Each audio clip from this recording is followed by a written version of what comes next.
հրաժանգեցին, որ արդեն 12 օր շարունակ իրենք,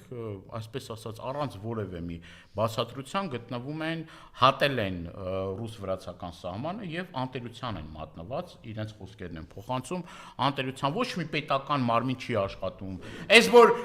իրան ճղելով դուրս է եկել ասում է, բանա, եթե մենք չլինենք, ասում է, խաղաղություն չի լինի, բանականություն չի լինի, չգիտեմ, այս չի լինի, լսի այդ տղա, քեզ հետ այդ մարդիկ ուզում են կապ հաստատեն, նախարարության հետ ուզում են կապ հաստատեն, ինչի՞ չեք պատասխանում զանգերին։ Բայց քան լավ ժողովրդի մասին մտածում են, այս տղերքը որ